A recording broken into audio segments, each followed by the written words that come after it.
Assalamualaikum warahmatullahi wabarakatuh. Selamat pagi anak-anak. Apa kabar kalian hari ini? Semoga sehat selalu ya. Baik, sebelum kita mulai belajar pada kesempatan pagi kali ini, mari kita berdoa dahulu. Berdoa mulai. Berdoa selesai. Baik, sebelumnya saya akan melakukan absensi dulu. Siapa yang tidak masuk untuk hari ini? Baiklah, silakan buka buku kalian bahasa Indonesia halaman 16. Nah, hari ini kita akan belajar mengenai apa itu dongeng. Nah, di sini saya akan sedikit menjelaskan tentang apa itu dongeng, ya. Terus kemudian bagaimana cara kita memahami dongeng. Terus kemudian langkah kita memahami dongeng. Kemudian di situ ada contoh dongeng pula. Terus selanjutnya bagaimana kita berlatih untuk membaca dongeng dan memahami sebuah dongeng. Kemudian nanti ada latihan buat kalian. Terus kita ambil kesimpulan seperti itu, bagaimana tentang apa yang hal-hal positif apa yang ada pada dongeng. Baiklah, saya akan sedikit menjelaskan tentang apa itu dongeng, ya kan. Jadi dongeng itu merupakan sebuah karya sastra lama, ya kan. Dongeng biasanya disebarkan secara lisan dan tidak diketahui siapa pengarangnya atau disebut sebagai anonim. Jadi dongeng ini merupakan sebuah karya sastra lama anak-anak yang disebarkan secara lisan, ya kan, tanpa kita ketahui siapa yang mengarang daripada sebuah dongeng itu apa.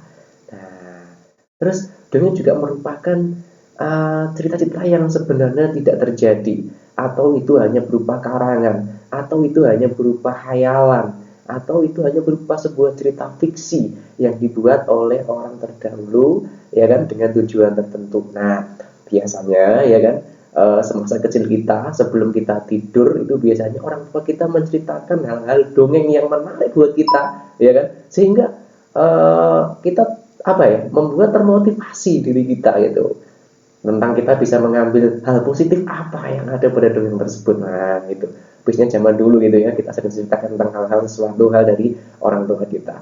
Baiklah, selanjutnya,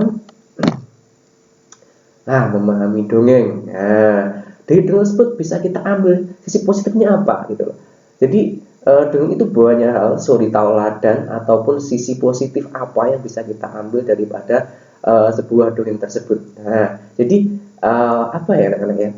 Dongeng tersebut membawa berdampak pada perilaku kita itu nantinya, membawa inspirasi, membawa motivasi buat kehidupan kita. Nah, ini sebenarnya tujuan daripada sebuah dongeng itu gitu loh. Baik dongeng itu nanti bersifat apa ya, seperti sifat kurang bagus, terus mungkin sifat yang bagus atau sifat apapun itu bisa kita ambil apa itu namanya suri tauladannya gitu loh. Jadi itu yang disebut sebagai dongeng. Nah, terus bagaimana kalau kita memahami sebuah dongeng? Itu yang pertama caranya adalah membaca dongeng dari awal sampai akhir. Nah, jadi membaca sebuah dongeng itu harus dari awal sampai akhir. Tujuannya apa? Tujuannya supaya kita paham mengenai maksud daripada tujuan dongeng itu untuk apa. Nah, kalau kita hanya membaca di tengah-tengah kita nggak akan bisa. Makanya kita harus membaca dongeng itu dari awal sampai akhir. Mulai dari proses pertamanya kemudian sampai akhir supaya kita paham maksud daripada tujuan dongeng itu untuk apa. Nah, seperti itu. Kemudian yang kedua adalah menentukan tema dongeng. Setelah kita membaca sampai dari awal sampai akhir, kita bisa akan menemukan sebuah tema dari dongeng itu apa. Nah, banyak sekali ya, bisa persahabatan, bisa ketulusan, bisa apa, dendam mungkin, dan lain sebagainya. Ada banyak sekali tentang tema daripada sebuah dongeng tersebut. Kemudian selanjutnya adalah menemukan hal-hal menarik dari dongeng. Setelah kita membaca dari awal sampai akhir, kemudian kita sudah menentukan tema dari dongeng tersebut itu apa. Nah, kemudian yang paling penting yang terakhir adalah kita bisa mengambil hal-hal menarik dari dongeng itu apa, yang bisa kita pergunakan sebagai inspirasi terkadang, ya kan, sebagai motivasi kita untuk menjalani kehidupan ini. Nah, jadi ada banyak hal dan pasti, ya kan, dongeng ini temanya apa, ceritanya tentang apa, pasti bisa kita ambil hal-hal yang menarik apa aja dari dongeng tersebut gitu loh. Nah, ini yang disebut sebagai memahami sebuah dongeng. Nah, di buku kalian itu ada sekali contoh, banyak sekali contoh macam-macam daripada judul dongeng, ya kan? Ada si kancil dengan kura-kura, ada batu api, ada putri kijang dan lain sebagainya. Itu silahkan nanti dibaca sendiri, ya kan, untuk contoh dongengnya. Nah, di situ ada contohnya pertolongan untuk si sombong. Nah, di buku kalian itu ada contoh dongeng ini. Nanti, ya kan, apa itu namanya? Tugas kalian adalah pertama, di buku kalian itu ada dongeng dengan judul pertolongan untuk si sombong. Itu kalian baca dengan seksama, ya kan, mulai dari awal sampai akhir. Dan kemudian tentukan tema daripada dongeng tersebut apa. Jadi kalian harus tahu tuh temanya. Jadi judul dongeng itu temanya apa, kan harus tahu. Dengan catatan kalian harus membaca dari awal sampai akhir dulu.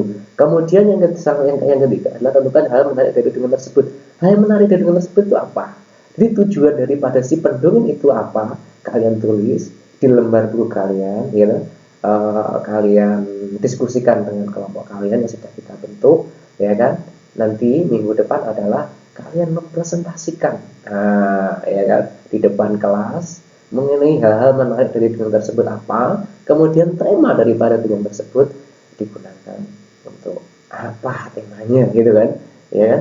Baiklah, pertemuan kali ini kita cukupi demikian, kurang lebihnya mohon maaf. Assalamualaikum warahmatullahi wabarakatuh.